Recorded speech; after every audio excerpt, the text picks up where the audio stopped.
de Regard de chercheur de l'animal à l'homme dans lequel Patrick Giraudoux, chercheur au laboratoire Chrono-Environnement en écoépidémiologie, répondait à nos questions à propos des zoonoses. Aujourd'hui, nous poursuivons avec lui sur le sujet des épidémies qui sont issues des zoonoses. Et pour commencer, Patrick Giraudoux, assistons-nous actuellement à plus d'épidémies de ce type que par le passé?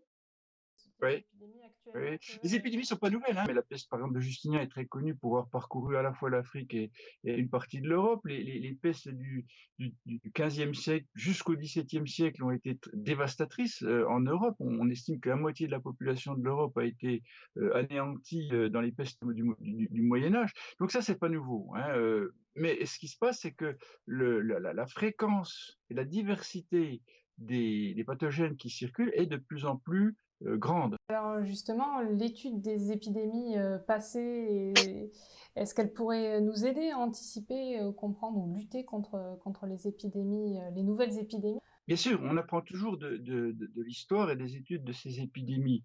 Mais ce qu'il faut savoir aussi, c'est que tous les microbes qui sont épidémiques, enfin ceux en tout cas qui posent le plus de problèmes, sont nouveaux. Donc ils ont aussi une composante nouvelle dont l'histoire ne nous dit rien.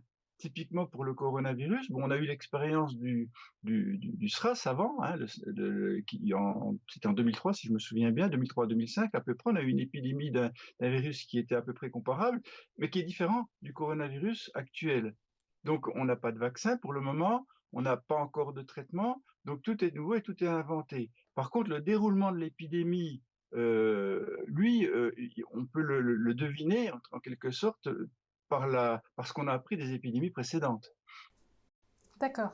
Et alors justement, quand on étudie ces épidémies, quels sont les paramètres importants à identifier? Bon, tout dépend du type de pathogène auquel on aura à faire face. Par exemple, si on a des pathogènes avec un réservoir animal important, bon, échinococcose par exemple, chikungunya c'est autre chose. Bon, dans ce cas-là, le problème va être du côté du compartiment sauvage.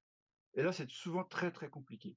Bon, là, si on pense au coronavirus, on n'a qu'un compartiment humain. C'est une zoonose au départ, hein, c'est peut-être venu les chauves-souris, certains disent de pangolin, on ne sait pas trop, bon, quelque chose a mijoté là-bas, et à un moment donné est passé à l'homme. Bon, là donc, ça se transmet d'humain à humain. Alors, c'est beaucoup plus simple à étudier. Mais pour autant, c'est quelque chose qui est assez redoutable, qui se transmettent d'homme à homme. Un paramètre important, c'est ce qu'on appelle le R0, le fameux R0. Alors le R0, c'est en gros le taux de reproduction du microbe. Alors, un microbe, ça se reproduit tellement vite que c'est pas le microbe en tant qu'individu qu'on analyse dans ce cas-là, comme on le ferait pour d'autres populations animales. On l'approxime en disant c'est le nombre d'individus qu'un individu malade peut contaminer. Bon, pour le coronavirus actuel, il est de 2,5, 3,5. Les mesures sont encore pas totalement bien définies, c'est toujours compliqué à obtenir.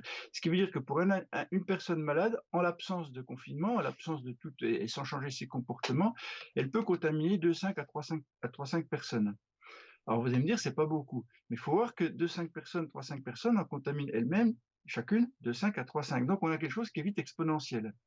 Alors pour vous donner une idée, c'est pas le pire. La rougeole, c'est 16 personnes. Donc la contagiosité de la rougeole est bien supérieure à celle du coronavirus. Mais dans les deux cas, on sera exponentiel. Donc ça, c'est le premier paramètre à considérer. Quelle est la vitesse de croissance de la maladie dans la population?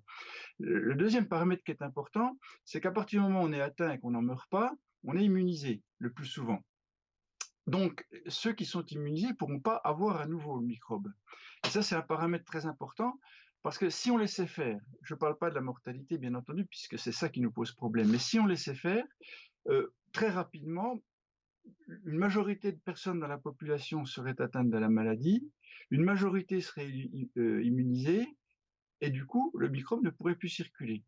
Alors, avec un R0 à 2,5, 3,5, on pense que si 60% de la population avait été immunisée, le virus ne pourrait plus circuler.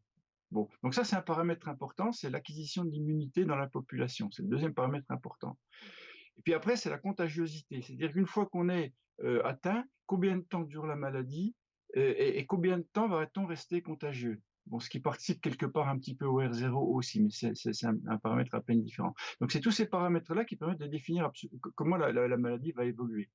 L'éco-épidémiologie de la maladie, c'est d'essayer de mieux comprendre comment elles se diffusent et tous ces paramètres, pouvoir les quantifier pour Voilà, ensuite pouvoir lutter plus efficacement contre cette pathologie. c'est ça. Alors là, ce que je vous ai expliqué, c'est de l'épidémiologie classique. Bon, l'éco-épidémiologie, qu'est-ce que c'est de plus? Ben, ça va étudier tous les facteurs environnementaux qui pourraient favoriser la propagation de la maladie. Bon, par exemple, est-ce que la saison, la température va jouer? Est-ce que les poussières atmosphériques sont susceptibles de? Je n'ai pas dit que c'était le cas, hein, c'est d'ailleurs souvent pas le cas, hein. Mais ce que je veux dire, c'est que c'est tout ce qui est environnemental, traité d'habitude par les écologues, qui va être ajouté à l'étude épidémiologique. Alors bien sûr, vous imaginez que si vous avez une zoonose avec un réservoir animal encore important, renard, rongeur, chauve-souris, etc. Alors là, l'écologie est très importante parce qu'on ne peut pas comprendre la propagation de la maladie sans comprendre le comportement animal.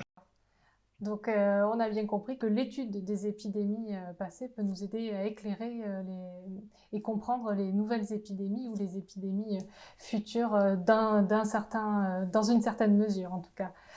Merci Patrick Giraudou pour Eh ben, ces de rien. éclairages.